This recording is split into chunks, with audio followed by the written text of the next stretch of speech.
Students, आज मैं शुरू करने जा रहा हूँ लिविंग वर्ड। पहला चैप्टर है living world.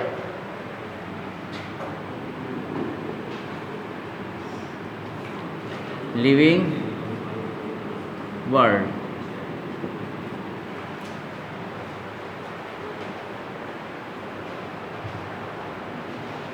All living organism, इधर देखिए, सभी के सभी जो लिविंग ऑर्गेनिज्म है किसमें इंक्लूड किए गए हैं? सभी के सभी लिविंग ऑर्गेनिज्म जो है वो इंक्लूड किए गए हैं किसमें? लिविंग वर्ड में। चाहे प्रोकैरियोट्स हो चाहे यूकैरियोट्स हो, चाहे प्रोकैरियोट्स हो या यूकैरियोट्स, सभी कहाँ पे इंक्लूड किए गए हैं? Living word. तो लिविंग बीइंग के कैसे आप सिद्ध करेंगे कि ये लिविंग बीइंग है? How justified that living organism are living are non living? आप कैसे जस्टिफाई करेंगे लिविंग है कि नॉन लिविंग है? How we explain, how we justified that organism is living or non-living? Some peculiar characteristic features found in the organism. कुछ peculiar character पाए जाते हैं living being के अंदर। अगर जीव है, life है, तो उसके अंदर कुछ लक्षण होंगे। वो लक्षण क्या क्या होंगे आपको जानना है। इसमें बहुत कुछ है नहीं, आपको जानना होगा living world में क्या क्या है। समझ रहे हैं ना? तो living world के विषय में आप जान लीजिए। पहले 12 वाली चैप्टर आपके उसमें से हट गया है, अब पता नहीं NCERT उसमें से निकाला नीट में से नहीं। एक बार आप गूगल पे सर्च कर लो क्या क्या, जाके फालतू पढ़ाने का मतलब क्या निकलेगा। आप लोग मेहनत करोगे, एक बार गूगल पे सर्च कर लो कि जो नया बुक आया उसके अनुसार चलेगा कि पुराने वाले से ही चलेगा।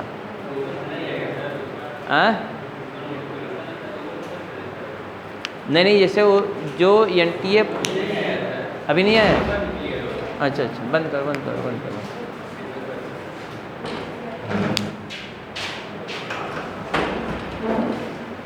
हाँ सुनो, लिविंग वर्ड। ऑल लिविंग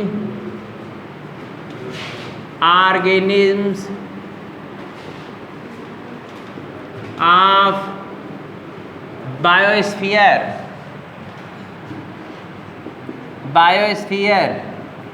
जैवमंडल में या world.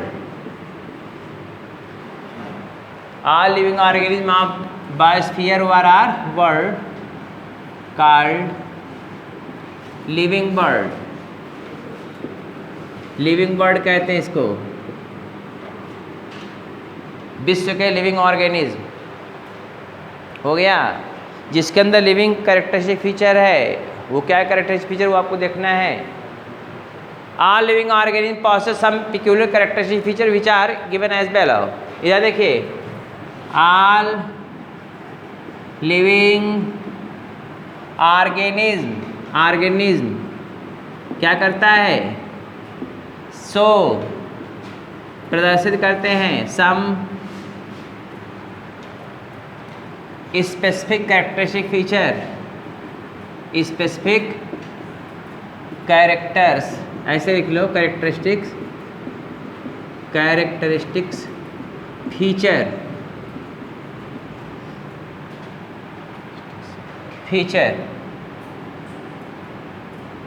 characteristic feature which are given as below,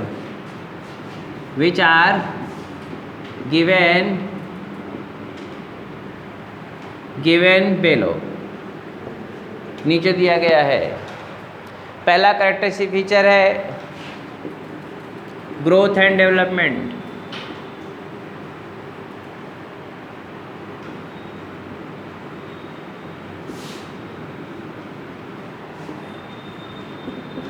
पहला कैरेक्टरिस्टिक फीचर है ग्रोथ एंड डेवलपमेंट। देखो इधर,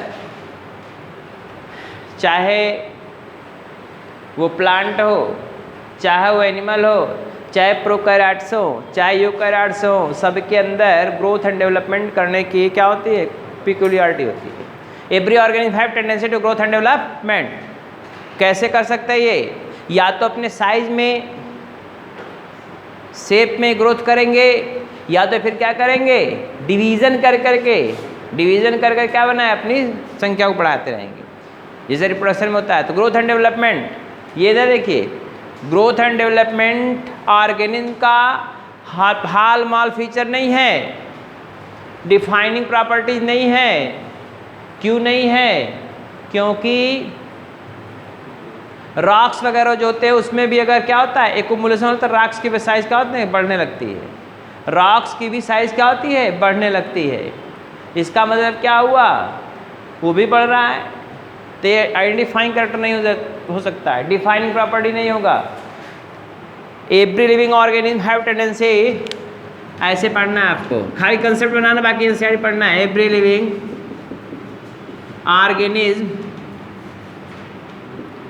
organisms have tendency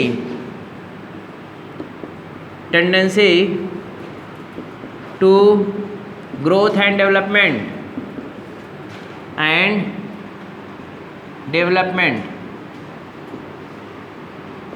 growth and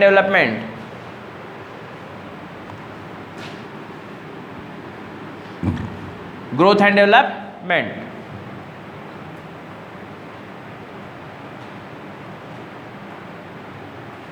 It is not defining property. It is not, question है ये, एक बहुत बार पूछता है, it is not defining property of living organism. ऐसा क्यों है? लिविंग ऑर्गेनिज्म्स क्यों डिफाइनिंग प्रॉपर्टीज नहीं है? डिफाइनिंग प्रॉपर्टीज नहीं है लिविंग बीइंग की। क्यों, ऐसा क्यों है? Why it is so? क्योंकि रॉक्स भी क्या करता है, रॉक्स भी ग्रो करता है। रॉक्स सेडिमेंटेशन कारण, एक्यूमुलेशन कारण, rocks also grow in size. अब क्या हो गया, ये अपवाद हो गया, बोलिए ना। आप देखो, हाँ ये देखो, और आप बता रहे हैं ये जाइगोट है, देखो जाइगोट है, अरे बोलिए हाँ है। जाइगोट से क्या बना, ये 2 सेल बन गया, बना, इससे फिर क्या बन गया, मारुला बन गया। ले ये समझाने के खाली बना, प्लास्टुला बन गया।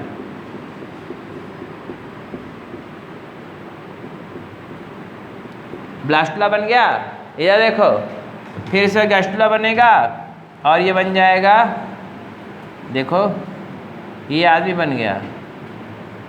क्या करेंगे आप, दुखी होंगे? नहीं, दुखी नहीं होना है। क्या है ये? ग्रोथ एंड डेवलपमेंट है, डेवलपमेंट हो रहा है। ये डेवलपमेंट है, एम्ब्रियोनल डेवलपमेंट नहीं है। आमा इजाइगोट है, इजाइगोट है ना, क्लीवेज हो रहा है, ऑर्गेन नहीं है, ग्रोथ है, ये तो है। एक यूनिसेलुलर ऑर्गेनिक, एक यूनिसेलुलर जाइगोट से ये मल्टीसेलुलर ऑर्गेनिज्म बन रहे हैं, तो क्या है? Growth and development. पहले छोटा बच्चा था, इतना बड़ा, बोलिए ना यार। हाँ, बाबू है, बाबू है, बाबू है, बाबू बड़ा हो गया तो पापा हो गया, अब खुद सिखाएगा, ये बेटा थोड़ा पानी लाओ, हम जा रहे हैं कोचिंग पढ़ने, पानी ला के दे रहे हैं।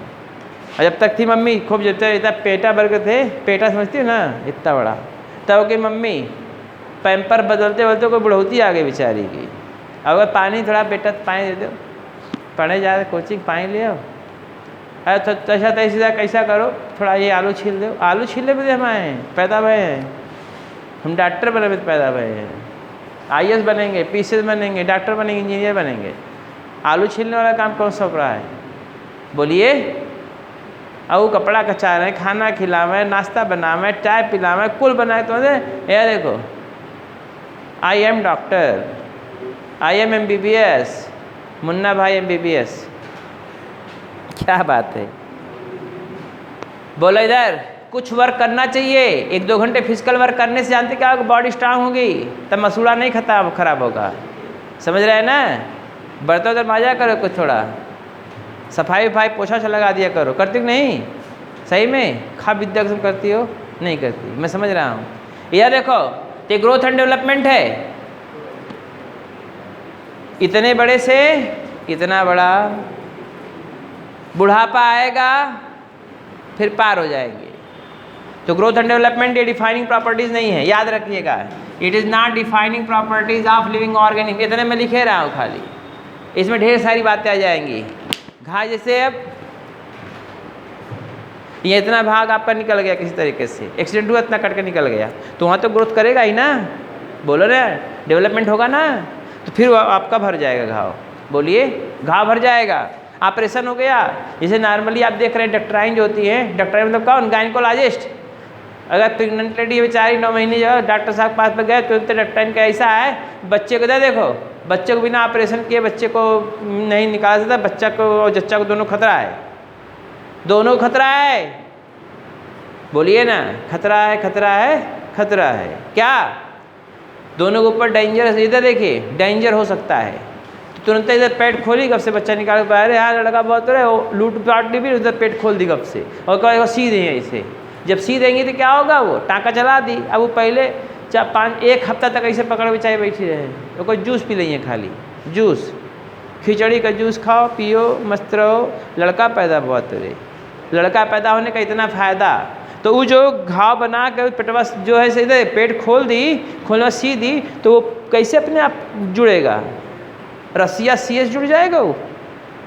वो जुड़ने के लिए क्या होगा, वहाँ सेल की ग्रोथ कर डेवलपमेंट करेंगी, तब जुड़ जाएगा, फिर नॉर्मल हो जाएगा।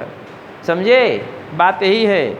इससे ज़्यादा बताने का मतलब बेवकूफ़ बनाना होता है आपको। ये ग्रोथ एंड डेवलपमेंट है, ज़्यादा बताने का मतलब नहीं है। चैप्टर में कुछ है नहीं, सिंपल बातें हैं जो आपको जानना होगा। कोई परेशानी तो आपसे पूछ लीजिए, हम तुरंत बता देंगे। दूसरा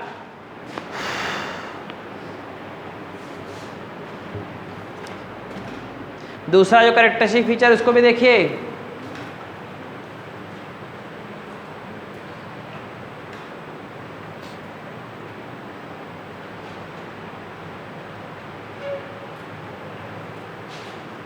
दूसरा कैरेक्टरिस्टिक फीचर,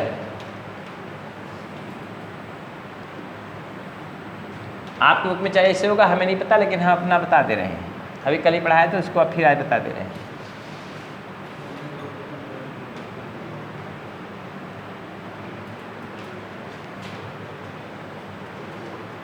रिप्रोडक्शन मतलब अपने साथ बच्चे उत्पन्न करने की टेंडेंसी को रिप्रोडक्शन कहते हैं। ये ग्रोथ है, डेवलपमेंट हो रहा था।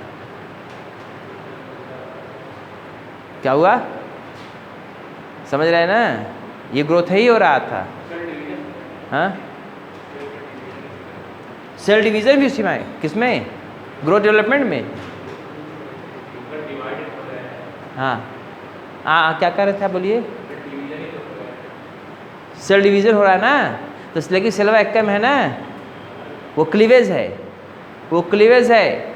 और क्लीवेज होने के बाद क्या बना रहा है, एक इंडिविजुअल सेल एग्रीगेट होके कंपोग, इधर देखिए, सेल बनाई, क्लस्टर ऑफ सेल, टिश्यू बना, आर्गन बना, आर्गन सिस्टम बना, ऑर्गेनिज्म बन गया, तो डेवलपमेंट है ना। बोलिए, वो तो जो पैदा, डेवलपमेंट के बाद जो पैदा हो गया, तो रिप्रोडक्शन अलग प्रोसेस हो गया। री मतलब होता है पुनः, प्रोडक्शन मतलब उत्पादन, उत्पन्न होने के बाद पुनः उत्पन्न करे, उसी को बोलते हैं रिप्रोडक्शन। हम पैदा भय है ना, आसमान पर से आए हैं, चंद्रयान 3 से लौट के चले, चंद्रयान 2 से आ गए थे हम यहाँ, बोला ना। नहीं, अब 3 तो आज कल पहुँचा है ना, हम चंद्रयान 2 मान लो सपोज कल, अब कोई वहाँ से भेजे तो है नहीं, कैसे टपका दिए, चलो भाई एक लोग नीचे गिर जाओ, जम जम जम जम, ऐसे होगा क्या, नहीं होगा ना। तो हम लोग पहले पैदा होंगे, फिर क्या करेंगे, पैदा करेंगे, बुढ़ौती आएगा, फिर पार हो जाएगी। इधर देखो चक्र है, ये चलता रहेगा। पैदा हुए, बड़े हुए, एडल्ट, इधर देखो, पैदा हुए, एडल्ट हुए, एडल्ट के बाद फिर प्रजनन किए, उसके बाद चले गए अपना जीन ट्रांसफ़र करके। बहरहाल दूसरी बात देखो, मेटाबॉलिज्म है, नहीं होगा तो बता दीजिएगा। मत कौन हुई है, चलो ठीक है, कौन बात समझना है, रिप्रोडक्शन है, चलो बस खुश। दूसरा है रिप्रोडक्शन, आप जो कहेंगे वही लिख देंगे, कोई प्रॉब्लम नहीं हमको प्राणाकुल है। रिप्रोडक्शन वह प्रोसेस जिसके द्वारा इंडिविजुअल अपने प्रोजनी को बढ़ाता है, वह प्रोसेस जिसके द्वारा इंडिविजुअल अपनी प्रोजनी को बढ़ाता है, उसको हम क्या बोलते हैं, reproduction. The process by which organism produces their own progeny, or you can say production of offsprings, their own type of offsprings is called as reproduction. The process, वह प्रक्रिया जिसमें अपने समान बच्चे उत्पन्न करते हैं लोग, उस प्रोसेस को हम क्या बोलते हैं? रिप्रोडक्शन, प्रजनन। बोलिए ना, रिप्रोडक्शन। फिर सुनिए, प्रत्येक इंडिविजुअल के पास क्षमता होती है क्या करने की? अपने समान बच्चे उत्पन्न करने की क्षमता होती है। कुछ अपवाद है, वो अपवाद भी बता देंगे आपको। तो हमारी बात समझे। Reproduction is a process in which organic produces their own type of offsprings. Rudolf Virchow ने एक बात बताया था, आपको पता है? Every cell rises from pre existing cell. Every cell rises from pre existing cell, वो बताए थे ना, किसके द्वारा? सेल डिवीजन के द्वारा। बात समझ में आई? लेकिन वहाँ पे आपने बल अप्लाई करिए। अब यहाँ पे क्या, बिना सेल के सेल संभव नहीं है, बिना ऑर्गेनिक के ऑर्गेनिक उत्पन्न नहीं होंगे। इवोल्यूशन को छोड़ देंगे तो स्टैनले मिलर का एक्सपेरिमेंट देखेंगे तो वहाँ पर पहला लाइफ उत्पन्न हुआ तो केमिकल सब्सटेंस के द्वारा। किसके द्वारा?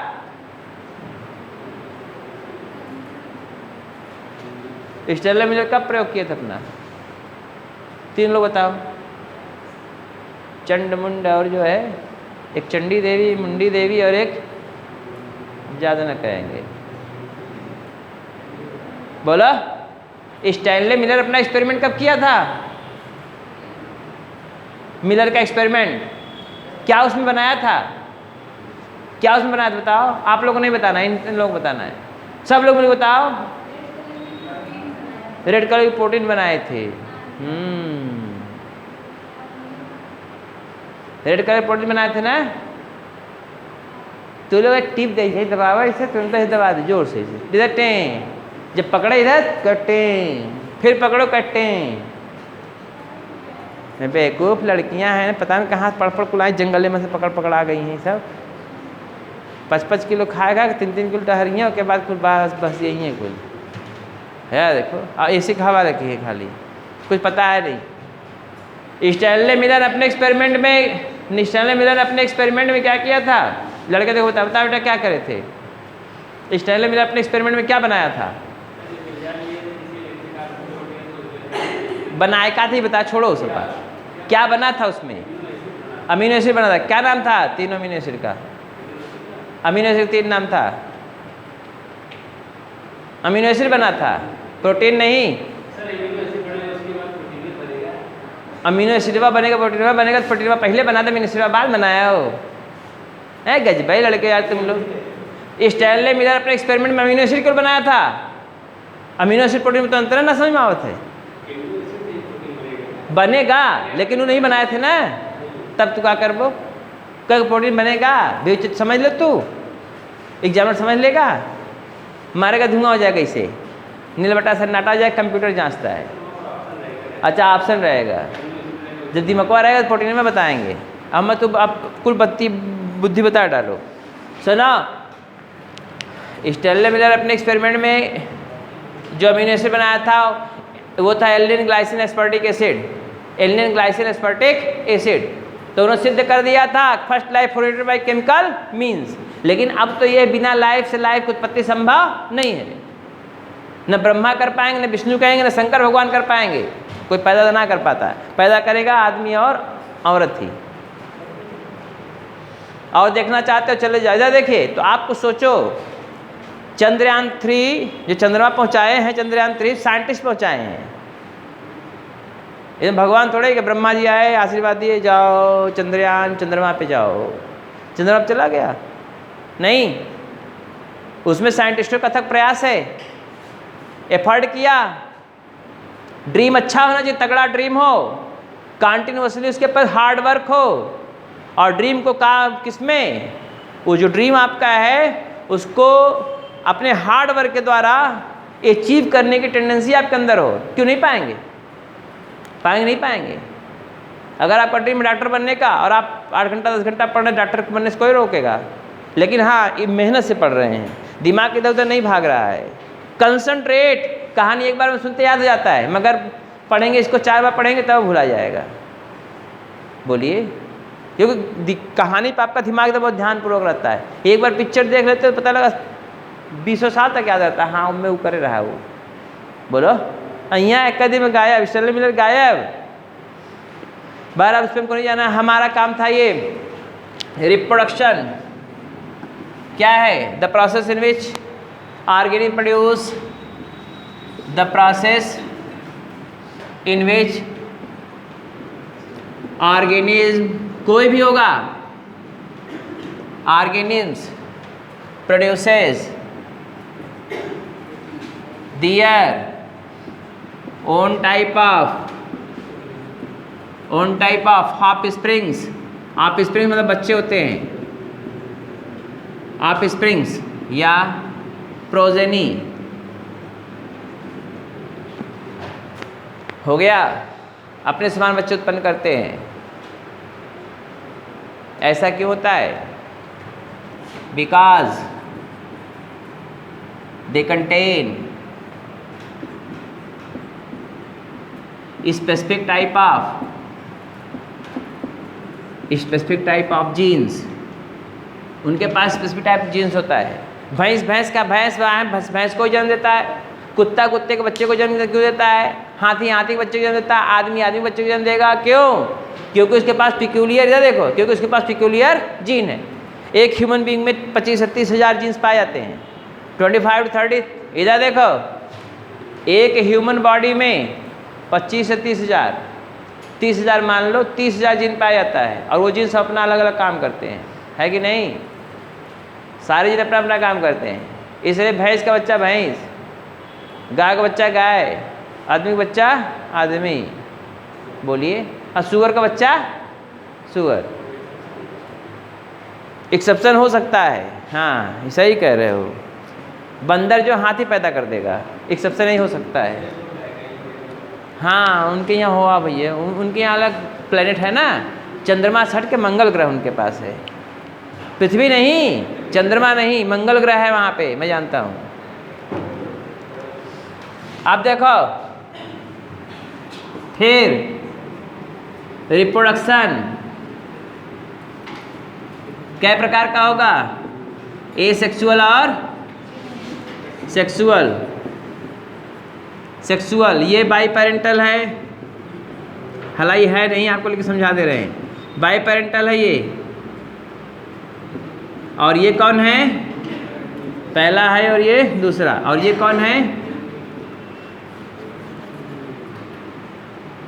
ये बाई पेरेंटल है, और ये यूनी पेरेंटल है। इसमें क्लोन बनता है, इसमें वेरिएशन आता है, नो क्लोन फॉर्मेशन, अर्थात no clone formation occurs, no clone formation. कोई प्रॉब्लम है बताइए? एग्जाम्पल जैसे देखो है, एग्जाम्पल इधर देखिए, लेकिन सॉरी एग्जाम्पल भी नहीं करेंगे। Reproduction is not defining property, याद रखिएगा, reproduction is not defining property, defining property नहीं है, डिफाइनिंग प्रॉपर्टीज, TIES हो गया, डिफाइनिंग प्रॉपर्टीज नहीं है। क्यों नहीं है? एग्जाम्पल देखो जा, देखिए एक्सेप्शन है, क्या है एक्सेप्शन, कौन है? 3 हम बता दे रहे हैं, 1 2 3 हो सकता है। मूल हो सकता है, खच्चर मूल, MULE हो गया। दूसरा है वर्कर हानी बी, वर्कर हानी बी, ये क्या है? ये मूल है, और ये वर्कर हानी बी है। बोलिए ना, ये रिप्रोडक्शन नहीं कर सकते, अपवाद हो गया ना। खच्चर जो होता है बच्चे पैदा नहीं कर पाता, और वर्कर हानि भी बच्चे नहीं पैदा कर पाती है, ये अपवाद है। इसलिए हाल माल डिफाइनिंग प्रॉपर्टी नहीं है ये, it is not defining property, ये डिफाइनिंग प्रॉपर्टीज नहीं है। बोलिए नेक्स्ट, तीसरा देखो, हम केवल कंक्लूजन बता दे, भाई कुछ नहीं है इसमें।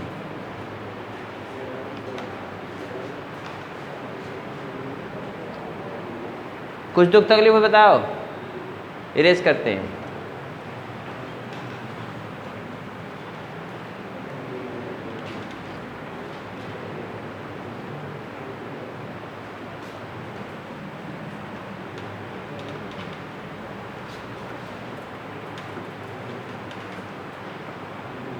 सफलता का मूल मंत्र है कंटिन्यूअसली हार्डवर्क, कंटिन्यूअसली हार्डवर्क, और डेविएट मत होइए।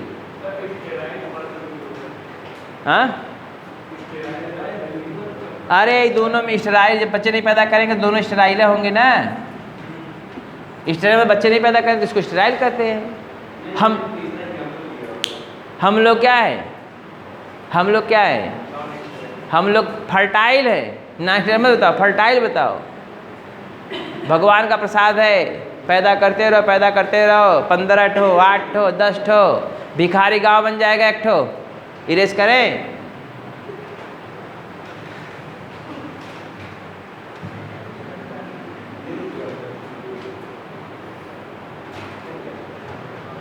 नेक्स्ट, आगे देखिए, तीसरा मेटाबॉलिज्म।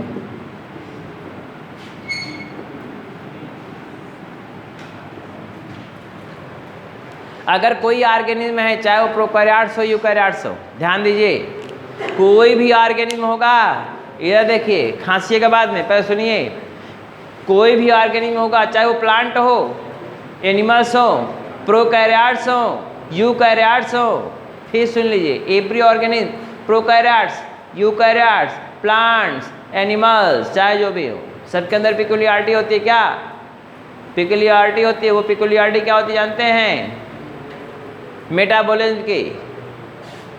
सबके अंदर मेटाबॉलिज्म होगा, कैटाबॉलिज्म और एनाबॉलिज्म, विदाउट एनी एक्सेप्शन, बिना किसी एक्सेप्शन के मेटाबॉलिज्म होगा ही होगा। मेटाबॉलिक एक्टिविटी होगी ही होगी, मेटाबॉलिक एक्टिविटी होगी ही होगी, नहीं होगी? बोलिए, होगी ना? तो देखो, मेटाबॉलिज्म दो प्रकार से, देखिए, all organism,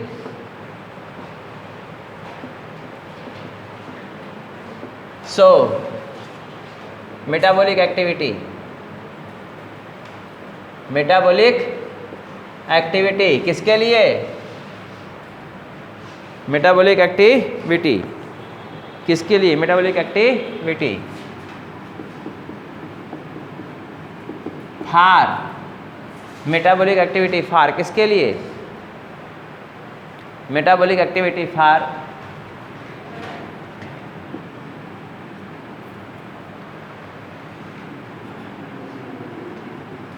their life performance, अपनी लाइफ को चलाने के लिए। दो प्रकार के होते हैं, एक होता है मेटाबॉलिज्म, मेटाबॉलिज्म में दो प्रोसेस होते हैं। मेटाबॉलिज्म में दो चीज़ें होती, कल मैं बताया डिटेल में, कैटाबॉलिज्म और एनाबॉलिज्म। कैटाबॉलिज्म और एनाबॉलिज्म। कैटाबॉलिज्म मतलब टूटने वाला, कैटाबॉलिज्म मतलब डिस्ट्रक्टिव प्रोसेस। में सब आपको बता चुका हूँ पर इसके चैप्टर में, डिस्ट्रक्टिव प्रोसेस। और दूसरा ये है कंस्ट्रक्टिव प्रोसेस। जैसे एग्जांपल है डीएमिनेशन, डीएमिनेशन, डाइजेशन, डीएमिनेशन है, डाइजेशन है, लिपोलिसिस है। नहीं याद, क्या कर इतना लिख के, ज़्यादा लिखो पागल हो जाओगे। कंस्ट्रक्टिव प्रोसेस में बनने वाली प्रक्रिया में क्या क्या है? एग्जाम्पल इसका है बनने वाली प्रक्रिया में, जैसे प्रोटीन सिंथेसिस, प्रोटीन सिंथेसिस क्या है ये? बनने वाला। लिपोजेनेसिस, लिपिड का फॉर्मेशन, लिपोजेनेसिस, बोलिए ना, ये क्या है? लिपोजेनेसिस। और ब्रेकिंग ऑफ ग्लाइकोसिडिक बॉन्ड, चलो इसमें आएगा breaking of glycosidic bond, glycosidic bond को तोड़ना भी इसी में आएगा, जोड़ना इसमें आएगा, formation of glycosidic bond, formation of, आप बुक में कोई होगा तो हमको बता दीजिएगा, फॉर्मेशन ऑफ, पता लगा यहाँ पे कुल बता दिया, आप बुक में दिए नहीं, ग्लाइकोसिडिक बॉन्ड, हाँ का भी है, रेस्पिरेशन, डिस्ट्रक्टिव प्रोसेस में लिख लीजिए।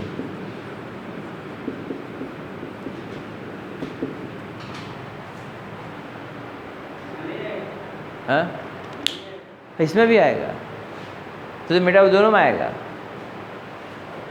लेकिन मोस्टली कहाँ पे होगा? ऑक्सीडेशन होता है उसका ना, ग्लूकोज का ऑक्सीडेशन होता है, टूटने वाली प्रक्रिया है, बस एक लाइन बात, यहाँ पूछेगा तो यही भी आपको देना पड़ेगा, ठीक है। और बताइए नेक्स्ट, इसका मतलब क्या हुआ? और अब ज़रा ध्यान दीजिएगा, all activity occurs in the cell of unicellular organism, unicellular organism and organ system in multicellular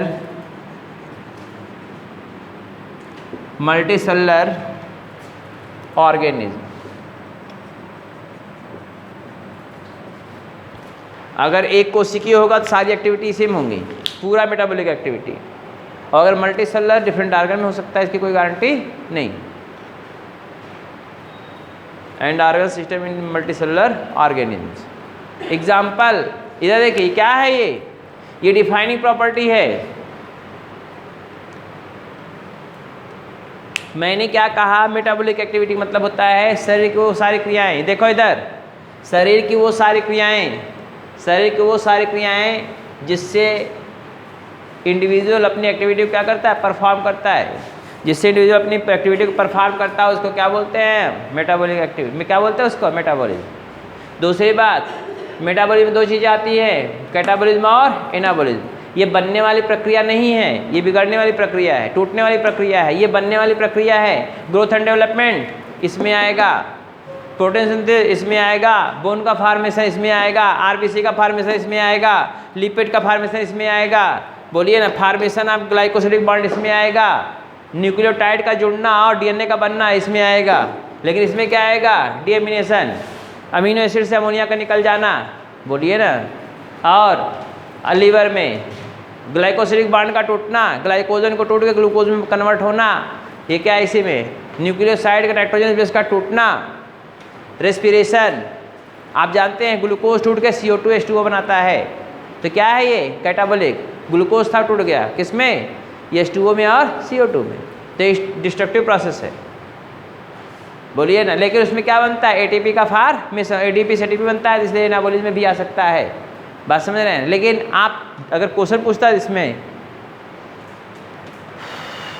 मैंने कहा activity occurs in the cell of unicellular organism. अगर यूनिसेलुलर ऑर्गेनिज्म एक कोशिकीय इंडिविजुअल है, एक कोशिकीय अगर इंडिविजुअल है तो उसमें सारी एक्टिविटी कहाँ होंगी, सारी एक्टिविटी एक सेल में होंगी, क्योंकि एक सेल क्या है, एक ऑर्गेनिज्म की तरह बिहेव करता है।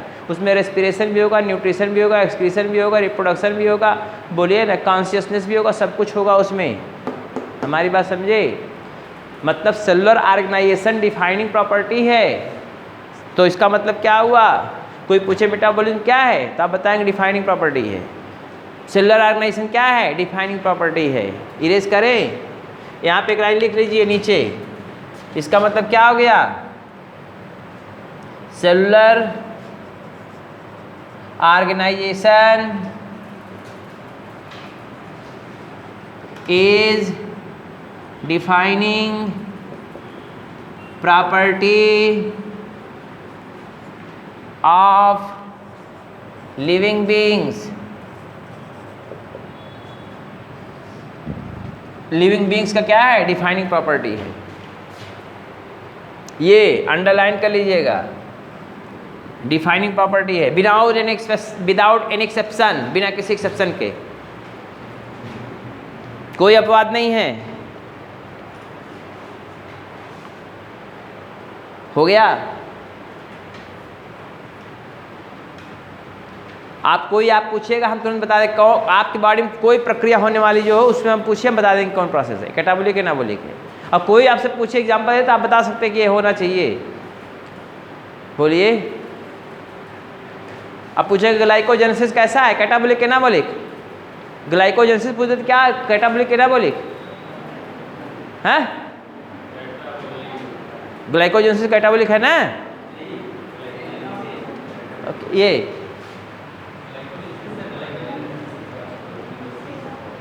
कैसा, कौन सा प्रोसेस है? ये एनाबोलिक है। ग्लूकोज से क्या बन रहा है? ग्लाइकोजन।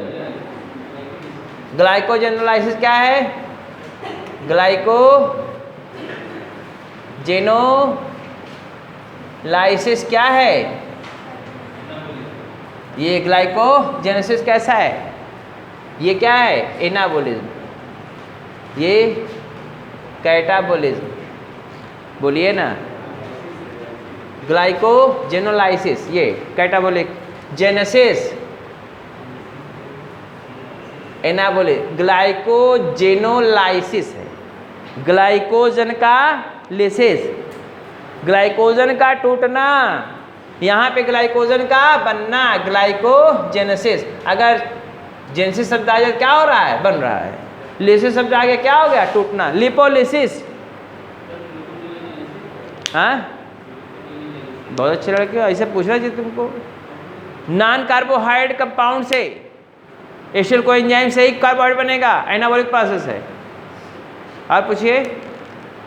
ग्लाइकोलिसिस कैटाबोलिक प्रोसेस है, डीएमिनेशन कैटाबोलिक प्रोसेस है। आप पूछते रहिए, बताते रहेंगे। अम्मा हमसे पूछे जाए, देखो हमसे पूछ लो, हम बताते हैं। एसिटिल कोएंजाइम बनेगा, चाहे फैट होगा चाहे प्रोटीन होगा। पहले एसिटिल कोएंजाइम है, वो एसिटिल कोएंजाइम फिर आप सिंथेसाइज करके ग्लूकोज बनाएगा। बात हो गई, खत्म। एनाबोलिज्म है ये। रेस्पिरेशन चैप्टर में अंतिम दिया, देख लीजिएगा। इरेज करें? नहीं समझ में आया? समझ में आया? हमारे शरीर में दो क्रियाएं चलती हैं साथ साथ। आपसे क्वेश्चन पूछता है, इधर देखो। देखा, पहले सुनो। हमारे शरीर में दोनों क्रियाएं साथ साथ चलती हैं, साइमल्टेनियसली, कैटाबोलिज्म और एनाबोलिज्म। जितना बनना जरूरी उतना बिगड़ना भी जरूरी है, और जितना बिगड़ना जरूरी उतना बनना भी जरूरी। बोलिए यार, हाँ कि नहीं है? बोलो।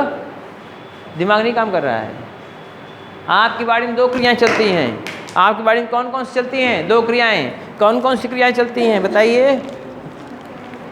दो क्रियाएं कौन कौन सी? कैटाबोलिक और anabolic. Digestion catabolic, respiration catabolic, protein का सिंथेसिस एनाबोलिक। चलेगा? आप कुछ नहीं कर सकते हो, चलेगा। आप बताइए क्या परेशानी है? हाँ हाँ, क्या दुख है? बोलिए। बता, आप क्या प्रॉब्लम? आप बताइए, तुरंत क्वेश्चन पूछिए। हाँ,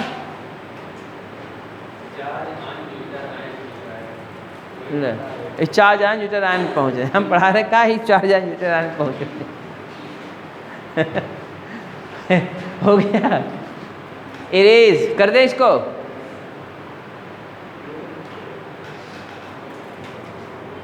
चलो, तो ये हाल माल डिफाइनिंग प्रॉपर्टी है। नेक्स्ट है, आप बुक में कोई दिया होगा, हमको बता दीजिएगा, हम बता दें। क्वेश्चन पूछ लीजिए, हम बता देंगे तुरंत। नो FIR, नो टॉक, फैसला ऑन द स्पॉट। सुनेंगे नहीं?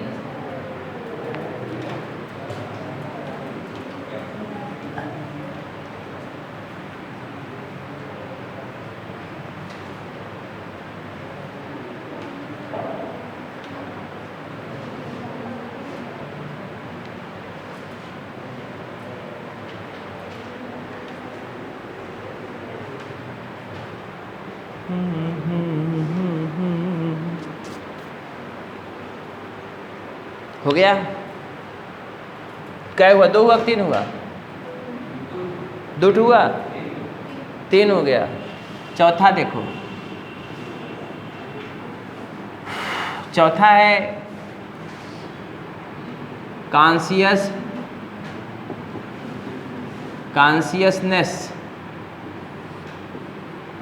कॉन्शियसनेस मतलब होता है संवेदनाओं को ग्रहण करना, उसके प्रति रिस्पॉन्स करना। Receive stimuli from external environment and show response against them is called as consciousness. इधर देखो, बाहर से उद्दीपनों को ग्रहण करना, स्टिमुलस को ग्रहण करना, उसके प्रति रिस्पॉन्स शो करना, ये क्या कहलाता है? कॉन्शियसनेस। मतलब सेंस मतलब समझ रहे हैं ना? सेंस मतलब संवेदनाएं। जैसे मैंने कहा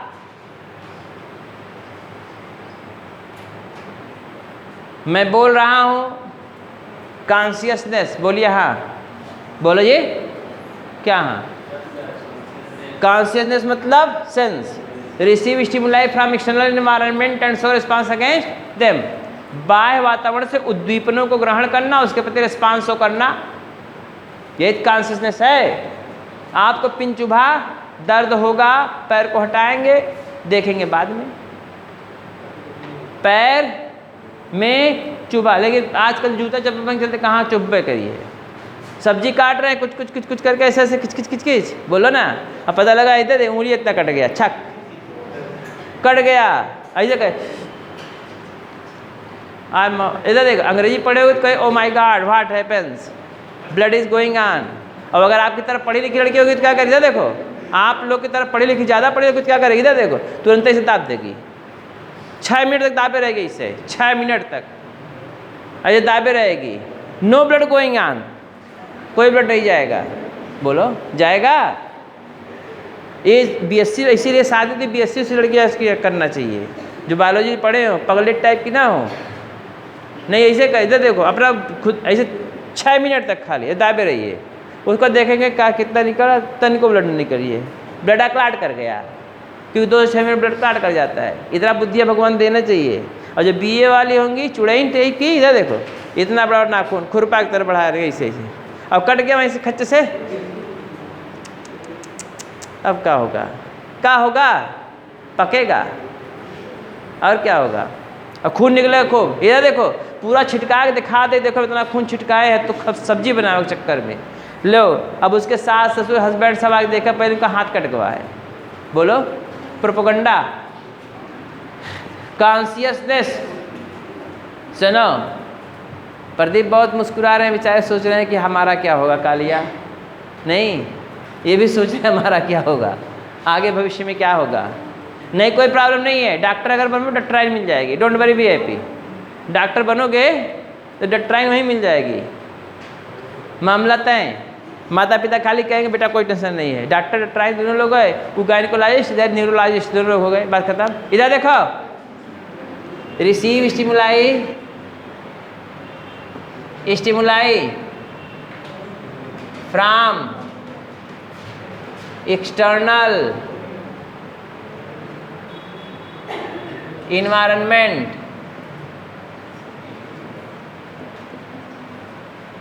and show response against them. Show response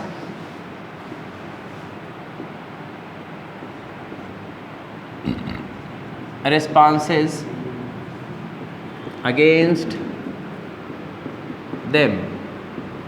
called, क्या कहते हैं इसको हम? कॉन्शियसनेस। कॉन्शियसनेस कहते हैं।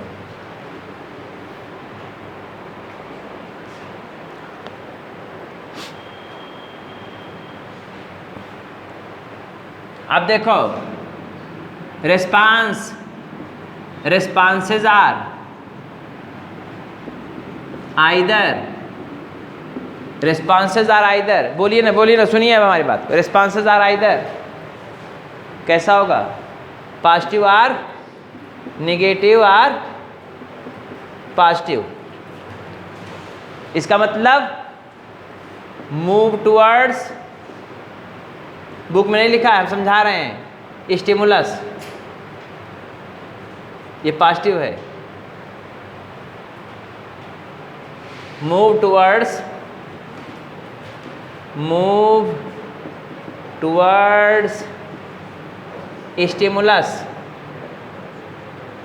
स्टिमुलस की तरफ, मूव टुवर्ड्स स्टिमुलस पॉजिटिव हो गया। और निगेटिव में क्या होगा? मूव अगेंस्ट, ये पॉजिटिव है, मूव अगेंस्ट उल्टा स्टिमुलस।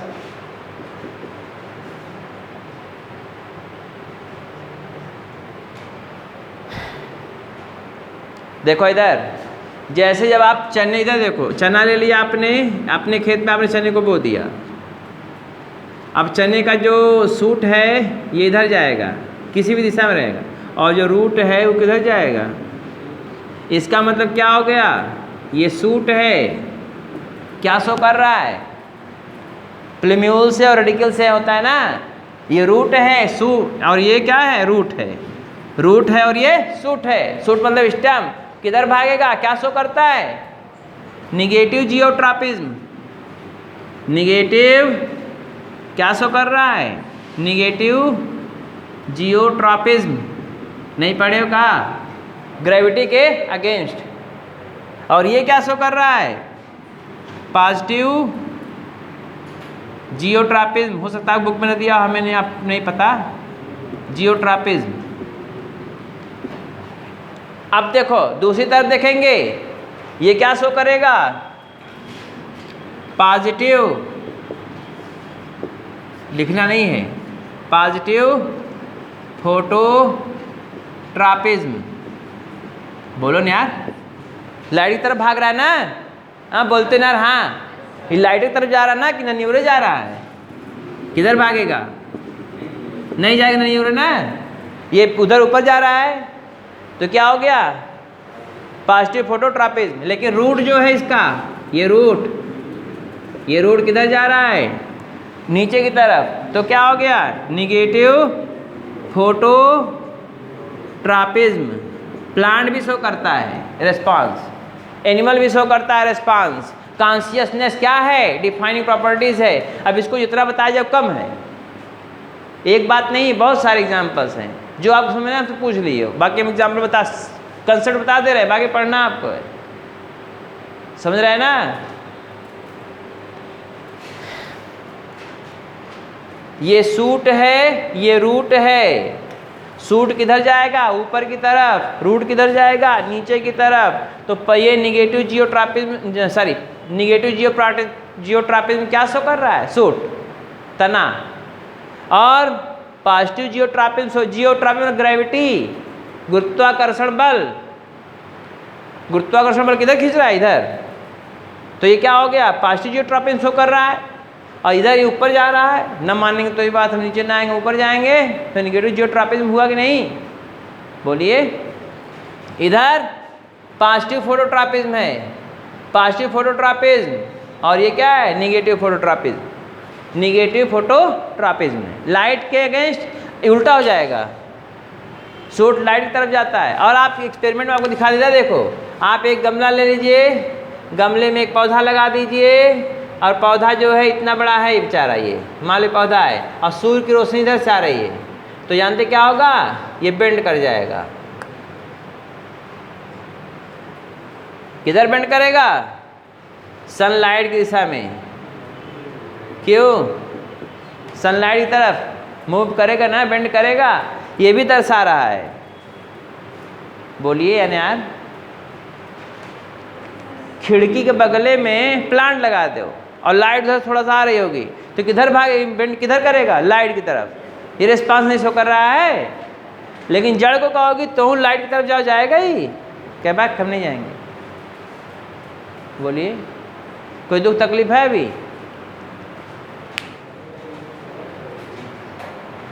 छुई मुई मिमोसा पोटिका, छू दियो। ये देखो, छुई तो मुई, लेकिन मुई नहीं होती वो, उसमें खाली क्या होता है? वाटर किधर नीचे चला जाता है। जब नीचे चला जाता है तुरंत उसकी ट्रेजेक्टरी घट जाती है, कब से लटक जाता है, फिर कुछ देर बाद फिर टाइट हो जाएगी। क्या मैं छुई मुई नहीं हूँ, छूने के बाद मरी नहीं हूँ, मैं तो जिंदा हूँ, फिर एक्टिव हो जाएगी। अब हमारी बात समझे? कोई प्रॉब्लम है? ये क्या है, इसका मतलब क्या हुआ? कॉन्शियसनेस क्या है? नीचे लिखेंगे consciousness is defining property of all form of life. Consciousness हो गया।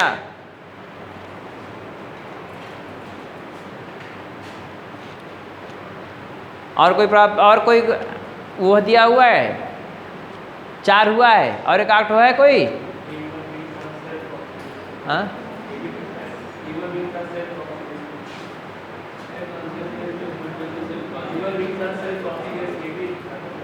सब में आता है कॉन्शियसनेस, प्लांट में सब में होता है। हाँ, इसमें प्लांट नहीं दिया है। अब कॉन्शियस दोनों में होगा तो ह्यूमन के दिया, कोई टेंशन नहीं, ह्यूमन के जा ऊपर मड़ी डाल दो, लेकिन प्लांट को भी जानते रहो, वो भी कॉन्शियसनेस शो करता है, तो कैसे डिफाइनिंग प्रॉपर्टियाँ होगी? अगर एक बाद प्लांट न शो करे तो डिफाइनिंग प्रॉपर्टी कैसे होगी? तो फंस जाओगे। कौशल जी हम तो ह्यूमन बींग का पढ़े हैं, प्लांट का नहीं पढ़े हैं, बताइए प्लांट कैसे कॉन्शियसनेस करता है? वो कहाँ रोता है, वो कहाँ गाता है, उसको कहाँ दर्द होती है? बोलिए, उसको कहाँ दर्द होता है? वो काहे रोएगा? ये क्या कर रहा है?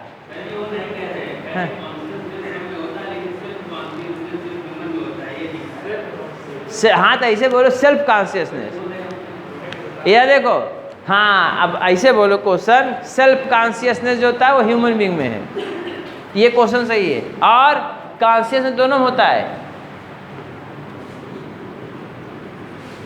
Self consciousness found only in human being. अभी कहो इसको डांस करने की, डांस तो करेगा नहीं है, लेकिन तू तो डांस कर सकते हो, आपके अंदर सेल्फ कॉन्शियसनेस है। अब MBBS का इम्तहान तो देना चाहिए ना, MBBS की इम्तहान देने जाएगा? हाँ, पहले जाओगे ना नीट का एग्जाम देने, तो इसलिए ह्यूमन बीइंग सेल्फ कॉन्शियस, आपके पास क्षमता सोचने समझने याददाश्त करने की सब कुछ क्षमता है, लेकिन इसके पास क्षमता नहीं है, ये सेल्फ कॉन्शियसनेस नहीं है। लेकिन हाँ, कॉन्शियसनेस हॉलमार्क फीचर है, डिफाइनिंग प्रॉपर्टीज है of the all form of life, चाहे प्लांट हो या एनिमल। ह्यूमन बीइंग में सेल्फ कॉन्शियसनेस होता है। हो गया ना? चलो, और कोई परेशानी तो पूछिए। हाँ, कॉन्शियसनेस डिफाइनिंग प्रॉपर्टी है। अब ह्यूमन बीइंग का अलग सेल्फ नहीं, हम इसे सेल्फ कहाँ लिखे हैं? हम अलग लिख दिए हैं, हम कॉन्शियसनेस लिखे हैं, डिफाइनिंग प्रॉपर्टीज है। और कोई करेक्टरिस्टिक फीचर है आप बता दें, इसको भी बता दें, हम इरेज करें। जो चीज़ है तुरंत पूछा कर, तुरंत हम आंसर बता दिया करेंगे।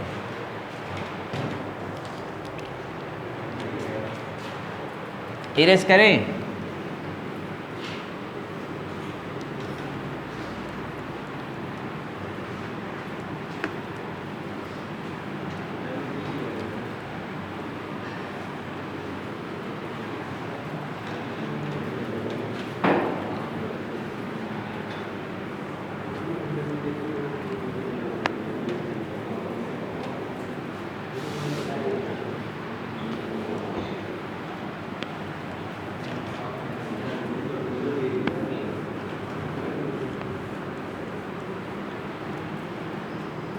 हो गया भाई यहाँ तक। अब देखो 2 बातें बताए, इधर देखो, हाँ कहा भैया, और कुछ पर्सन कोई पॉइंट है क्या? देखो इधर,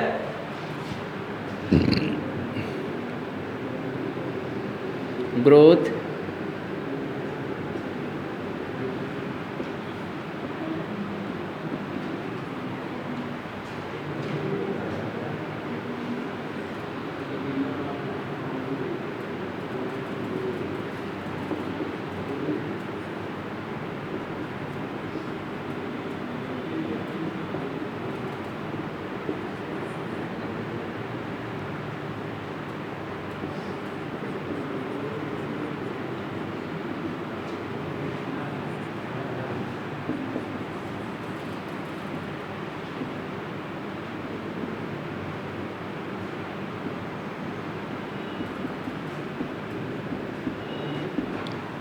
growth and development, reproduction, metabolism, cellular organisation, और चौथा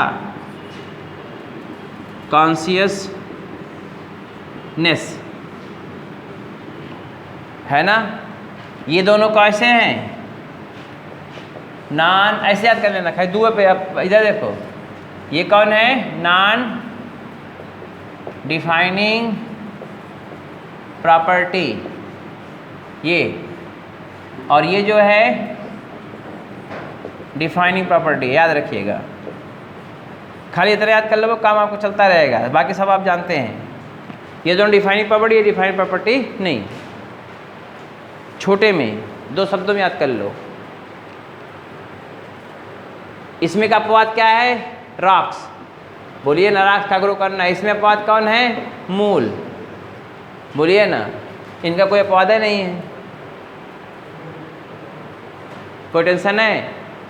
अब इसके बाद आपको जो पढ़ना है, इसमें मैं समझता हूँ, इरेज करें,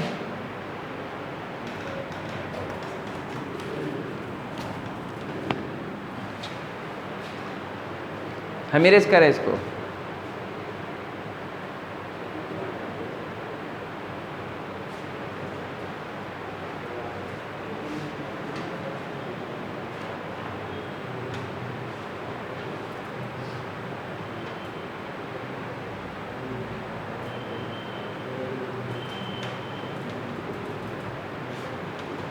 हाँ आगे बोलिए, इधर देखो, नेक्स्ट हो गया। आगे क्या पढ़ना है आपको, क्लासिफिकेशन दिया है, क्या दिया है,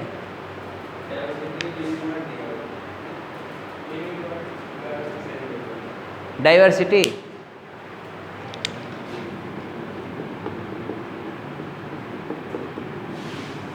डाइवर्सिटी ऑफ लिविंग बीइंग, हाँ लिविंग बर्ड, ठीक, बस लिविंग बर्ड में जो है डाइवर्सिटी कैसे होता है, देखो इधर, डाइवर्सिटी ऑफ लिविंग बर्ड, या इन लगा देंगे तो भी आपके खुद बुक्स में हो सकता है डाइवर्सिटी इन लिविंग बर्ड्स हो दिया हो, बोलिए ना, दिया है इन कि आप दिया है, इन दिया है तो इन लिख दीजिए, आप जिससे खुश हैं वहीं लिख दीजिए, जो आपकी बुक में लिखा वही लिख दीजिए। इन डाइवर्सिटी, डाइवर्सिटी क्या होता है, विभिन्नता, डिफरेंट टाइप का ऑर्गेनिज्म इस पृथ्वी, इधर देखो, डिफरेंट टाइप के ऑर्गेनिज्म इस पृथ्वी पर पाए जाते हैं। डिफरेंट टाइप का ऑर्गेनिज्म कहाँ पाए जाते हैं, इस पृथ्वी पर, बोलिए ना, जल में, स्थल में, वायुमंडल में, hydrosphere, lithosphere and hydrosphere, lithosphere and troposphere, जलमंडल, हाइड्रोस्फीयर, लिथोस्फीयर स्थल मंडल, और वायुमंडल ट्रोपोस्फीयर, या उसी को बोलते हैं एटमॉस्फियर। हर जगह पे क्या ऑर्गेनिज्म पाए जाते हैं, और विभिन्न प्रकार के ऑर्गेनिज्म हैं। प्रोकैरियोट्स है तो यूकैरियोट्स है तो यूनिसेलुलर है तो मल्टीसेलुलर है, तो है ना, unicellular multicellular, prokaryotes eukaryotes. Protozoa से लेकर शुरू करेंगे, प्रोटिस्टा से लेकर शुरू करो, चले जाओ कहाँ तक, वर्टिब्रेटा तक, सब में क्या होगा, वेरिएशन पाया जाए। यहाँ तक कि एक माँ के एक माता पिता के 2 संतान जो होती है वो भी वेरी करती है, डिफ्रेंसिएशन होता है, वेरिएशन होता है, डाइवर्सिटी होती है उसमें, और वही उसकी आइडेंटिफाइंग कैरेक्टर होता है, वही उसका क्या होता है, आइडेंटिफाइंग कैरेक्टर होता है। जैसे सपोज कर लीजिए 2 लड़कियाँ हैं, दोनों का चेहरा अलग अलग है, तो आप पहचान सब पाओगे कि ये जो है रिंकी है, ये चिंकी है, मिंकी है, डिंकी है, पिंकी है, जो भी है, पिंकी है ये डिंकी है, बात खत्म हो गई। लेकिन इधर देखिए, चिंकी मिंकी के नाम मत लीजिएगा, क्योंकि दोनों जुड़वा हैं, वो देख के अपनी पहचान पाएंगे, बात समझ रहे हैं ना, वो जुड़वा हैं।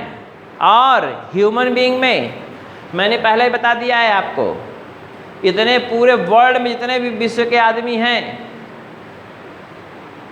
99.9% क्या होते हैं, मिलते जुलते हैं सब। यह देखो, सबका न्यूक्लियोटाइड, इधर देखिए, जीन, सबका न्यूक्लियोटाइड एक समान होता है, केवल एक क्या होता है, एक न्यूक्लियोटाइड, स्नैप्स, याद आया, सिंगल, पता है नहीं, इसने बताया था हम आपको एक बार, सिंगल न्यूक्लियोटाइड पॉलीमॉर्फिज्म। यह देखो सिंगल, अभी समझा रहे हैं हम, सिंगल न्यूक्लियोटाइड पॉलीमॉर्फिज्म मतलब एक न्यूक्लियोटाइड में जो पॉलीमॉर्फिज्म पाया जाता है वह पूरे विश्व में, विश्व के जितने भी वैरायटी के आदमी हैं, औरत हैं, आदमी हैं, वो क्या है 99.9% सेम है। सेम क्या जीन है बने हुए हैं, अंतर सिर्फ कितना है 0.1% में, यही ना 0.1%, यही ना। इसी में पूरे ह्यूमन बीइंग का वेरिएशन है, ह्यूमन बीइंग का वेरिएशन है, बोलिए ना, है ना वेरिएशन, ह्यूमन बीइंग का वेरिएशन है। ये तो एक ह्यूमन की बात बता रहे हैं। पूरे विश्व में अभी तक 1.5 मिलियन डिस्कवर किए गए हैं।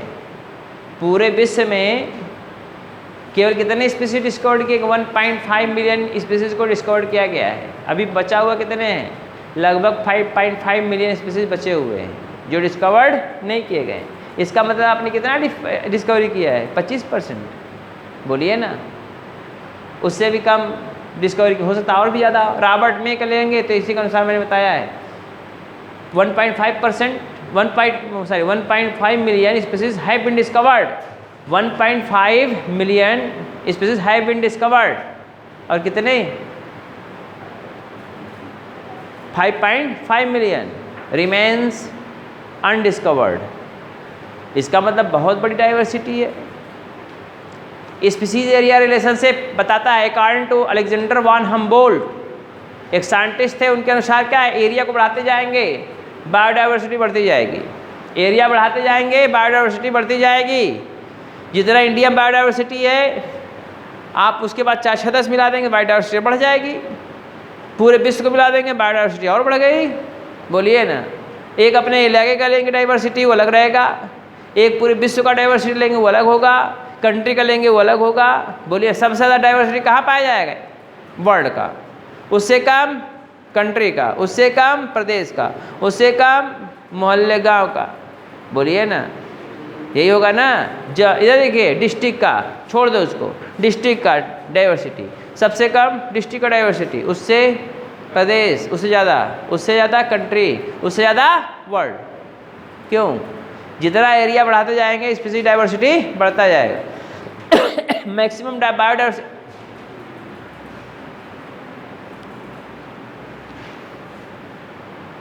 दूरी थोड़ा बनाइए। आप लोग इतने अच्छे यार, हमसे देखा नहीं जाता इतनी दोस्ती, इतना प्यार हमसे नहीं बर्दाश्त हो पाता। आओ थोड़ा इधर जाओ प्रदीप, तुम आप सुनो, इतना प्यार अच्छा नहीं है, बाद में आपको परेशानी कारण बनेगा ये जब बिछड़ेंगे आप लोग। तो मिलना बिछड़ना रीत यही है, मिलेंगे तो बिछड़ेंगे जरूर। अब बिछड़ेंगे तो क्या होगा, दर्द होगा, तो कहेंगे दर्द सीने में छुपा लेते हैं, मत छुपाइए। इधर देखो मैंने क्या कहा, डाइवर्सिटी होता है पूरे विश्व में, होता है कि नहीं डाइवर्सिटी, मैंने कहा डाइवर्सिटी जो होता है पूरे विश्व का, सबसे ज़्यादा विश्व में डाइवर्सिटी पाया जाता है कहाँ पे, Amazon rain tropical rain forest of south America, tropical, इधर देखिए ट्रॉपिकल अमेजन रेन फॉरेस्ट या Amazon tropical rain forest of the south America, वो भी कहाँ पाया था, मोस्टली ब्राज़ील और कंट्री लेके हैं। ब्राज़ील सबसे मैक्सिमम बायोडाइवर्सिटी वाला एरिया पूरे विश्व का, 20% ऑक्सीजन अकेले में प्रोवाइड करता है, तो डाइवर्सिटी वहाँ मैक्सिमम है। क्यों, वहाँ पे स्वयं हाइड्रोलॉजिकल साइकिल है, रोज़ वहाँ 3-4 सेंटीमीटर की वर्षा होती रहती है। क्यों पानी बरसेगा, इतना डेंस पॉपुलेशन, पनिया इवापोरेट हो जाएगा, धूप घाम होगा तो फिर ऊपर जाएगा, फिर कंडेंस, फिर झमझम बरसेगा, वो रोज़ पानी बरसता वहाँ पे, और रोज़ हाइड्रोलॉजिकल साइकिल चलती रहती है। तो वो अपना सेल्फ गवर्न किए हुए है, उसको भी आदमी नहीं देख पाए, बर्दाश्त नहीं हो पाया, उसको भी सोयाबीन खेती के लिए काटने लगे सब। लेकिन तो भगवान के दया है कि वहाँ पढ़े लिखे लोग थे। यहाँ कितना प्लांट को काटना में खुश रहेंगे। वहाँ भी अब जमुना एक्सप्रेस बन रही है, वहाँ नारियल के पेड़ लगाएंगे बीचों में, अगले बगले प्लांट नहीं लगाएंगे। जब तुमको जानते हो भैया 10 साल बाद हमारा एक प्रोजेक्ट पूरा होगा, 10 साल में कोई प्लांट बगल बगल लगा दिया तो इतना मोटा मोटा प्लांट तैयार हो गया होता। जितना प्लांट आपने काटा तो सुनो, जितना प्लांट काटा उससे ज़्यादा प्लांट डेवलप हो जाता, तो कार्बन डाइऑक्साइड की मात्रा कम हो जाती। ये जो पानी बरस नहीं रहा है, कार्बन डाइऑक्साइड मात्रा बढ़े, ग्लोबल वार्मिंग हो रहा है, किसके कारण हो रहा है? पेड़ काटते जाओ काटते जाओ काटते जाओ, एक समय ऐसा आएगा कार्बन डाइऑक्साइड मात्रा इतना बढ़ जाएगी कि या सूखा पड़ जाएगा, यहाँ रेगिस्तान बन जाएगा। जैसे सहारा डिजर्ट बना है, पहले ग्रास लैंड था, वैसे यहाँ कंडीशन हो जाएगी, जाड़ा खत्म, बरसात खत्म, केवल गर्मी। तो पानी इधर नहाएंगे नहीं 5 बाल्टी से, तब ऐसे खाली ऐसे हाथ पोछने के लिए आएगा, ऐसे पोछ लेंगे, खुश हो जाएंगे, वाह भाई वाह। अभी तो बॉटल का पानी पी रहे हैं ना, ऐसे होगा। तो मैं क्यों बता रहा हूँ बायोडाइवर्सिटी क्या होता है लिविंग वर्ल्ड का। बाहर इतना ज़्यादा बहस मतलब चर्चा का विषय नहीं है, ये चर्चा का विषय हम अब जो है डाइवर्सिटी, बायोडाइवर्सिटी के विषय में हम चर्चा का विषय करेंगे कल। जाइए घर, खाइए पिए, मस्ती करिए, चलते हैं, फिर मिलते हैं, बाय।